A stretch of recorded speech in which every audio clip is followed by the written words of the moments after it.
పేరు ఇదయా ఏంటి పేరేంటి పేరు ఇదయా తీసుకెళ్తావు ఏం చేస్తావు అమ్మడానికి తీసుకెళ్తావు ఆపరేషన్ ఇంజన్ ఆపయ్యా ఇంజన్ ఆపు ఇప్పుడు ఓపెన్ చేయి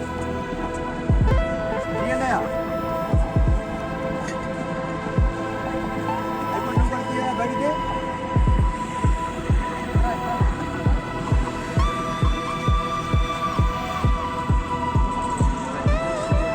విఆర్ఓ గారు ఇవన్నీ బాటిల్స్ అండి ఇంట్లో తీసుకెళ్తారు దగ్గరికి ప్రాపర్టీ ఎన్ని ఉన్నాయా మొత్తం 5 ఈ 3 ఉన్నాయి ఒకటి 5 మొత్తం 4 5 ఓకేనా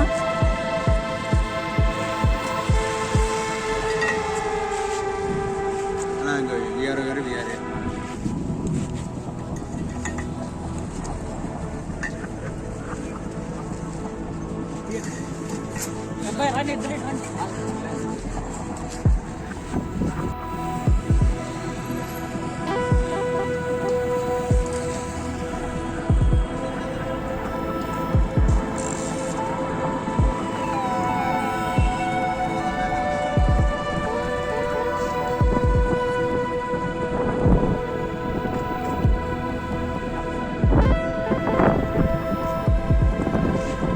special enforcement bureau inspector Jaggayyapeta yes Manikanta Reddy ఈరోజు ఉదయం మాకు రాబడినటువంటి విశ్వసనీయమైన సమాచారం మేరకు ఈ యొక్క జగ్గయ్యపేట మండలంలో చిలకల్లు టోల్ ప్లాజా దగ్గర ఈ యొక్క తెలంగాణకి చెందిన మద్యం అక్రమంగా రవాణా అవుతున్నటువంటి ముందస్తు సమాచారం రావడంతో ఈ యొక్క మాకు సంబంధించిన సమాచారం మధ్యవర్తులతో కలిపి విఆర్ఓ గారు విఆర్ఏ తీసుకుని ఈ యొక్క చిలకల్లు టోల్ ప్లాజా దగ్గర ఈ యొక్క వాహనం తొలగించేస్తుండగా తెలంగాణ రాష్ట్రంలోని రామాపురం క్రాస్ రోడ్ నుంచి ఈ గుంటూరు జిల్లాలో గుంటూరు పట్టణంలో ఈ విధంగా మద్యసీసాలను రవాణా చేస్తున్నటువంటి 2 వ్యక్తులు ఈ ఆటోలో గుర్తించడం జరిగింది.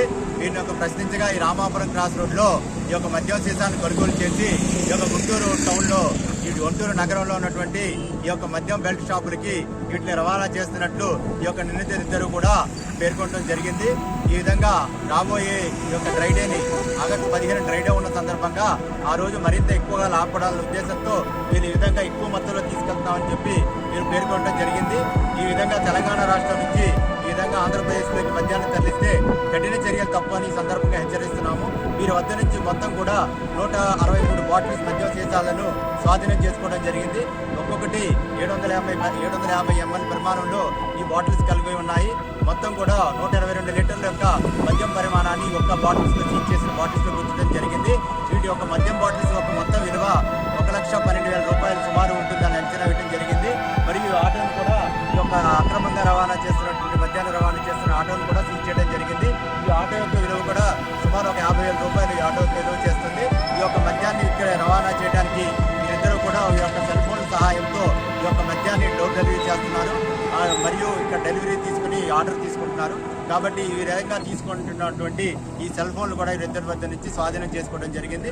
తదుపరి చర్యల నిమిత్తం మన జగ్గయ్యపేట అడిషనల్ కోర్టుకి హాజరుపడడం జరుగుతుంది. జ్యుడిషియల్ రిమాండ్ నిమిత్తం హాజరుపడడం జరుగుతుంది.